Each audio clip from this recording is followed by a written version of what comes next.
si nous sommes enfants de Dieu, nous avons l'amour de Dieu.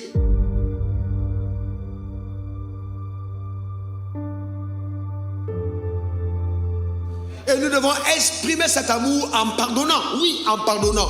En pardonnant. En pardonnant. En pardonnant. L'amour pardonne tout. Et je dis souvent ceci. L'offense de ton frère, de ta soeur, de ton conjoint, de ton ami, de ton patron, de ton collègue est l'opportunité pour toi de prouver que tu aimes.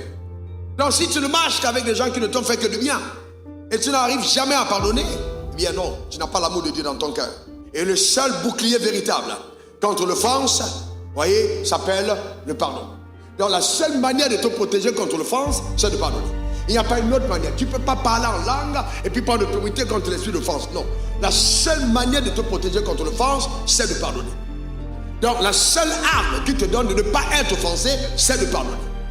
Est-ce que quelqu'un comprend de quoi je parle? Il n'y a pas une autre arme. Et tant que dans ton cœur tu n'as pas pardonné, on verra tout à l'heure, tu vas non simplement te détenir en captivité, mais tu peux détenir le futur de quelqu'un en captivité. Et ne pas être un relais de la grâce. On verra ça tout à l'heure. Donc il est important pour chacun d'entre nous, d'accord, de pardonner. Et note ceci, le pardon est l'escalier qui mène à la miséricorde. C'est-à-dire, pour arriver à la miséricorde, il faut d'abord pardonner. Si tu ne pardonnes pas, tu n'as pas accès à la miséricorde et tu ne jouis pas de la miséricorde. Donc c'est l'escalier qui t'amène à la miséricorde. Donc la première étape c'est, tu pardonnes. Tu dis, Seigneur, je pardonne. Mais tu vois, tu pardonnes d'abord. Maintenant, la miséricorde va plus loin. La miséricorde, c'est que tu as pardonné, mais tu fais quelque chose pour aider même la personne qui t'a offensé. Pour la rétablir dans une position peut-être même plus élevée que celle qu'elle avait avant dans ton cœur.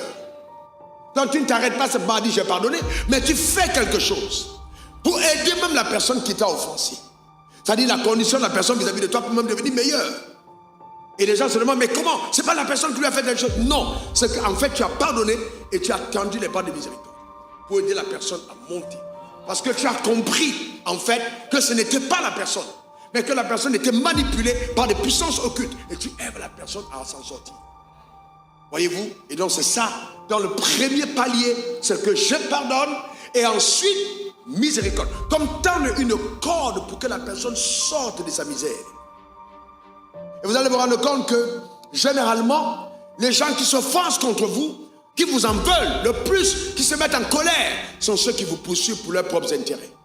Regardez ce que la Bible dit dans Jacques 2, verset 13. Car le jugement est sa miséricorde, que celui qui n'a pas fait miséricorde. La miséricorde triomphe du jugement. Maintenant, c'est quoi la miséricorde?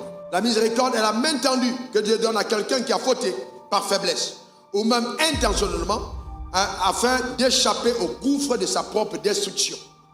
La main tendue que Dieu, vous voyez, donne à quelqu'un qui a fauté par faiblesse, ou même intentionnellement, afin qu'il échappe au gouffre de sa propre destruction. Donc tu sais très bien que la personne est en train de se détruire. Mais au-delà du pardon, tu t'en vas plus loin dans la miséricorde pour sortir la personne de ce travers. Alors généralement, vous exercez votre miséricorde dans la prière. Vous êtes bien au courant que quelqu'un vous a fait du tort. Vous savez quelle est la fin de la personne. Alors vous faites quoi? Vous faites un effort.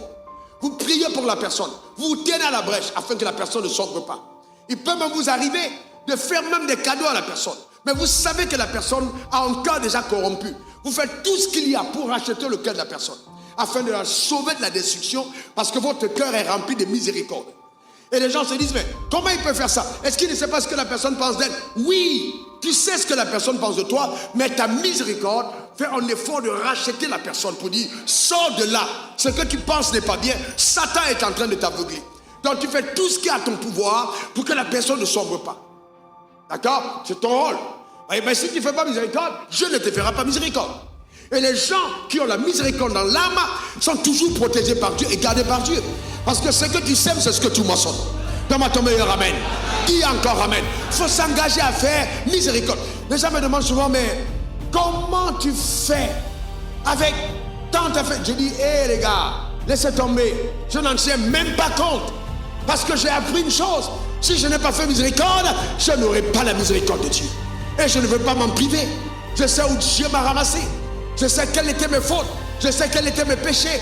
Je sais qu'il m'a pardonné mes péchés présents, passés et futurs. Il m'a tellement aimé qu'il a tout pardonné en ce qui concerne mes fautes. Alors moi aussi, je m'engage à pardonner aux hommes leurs péchés présents, leurs péchés futurs, leurs péchés passés.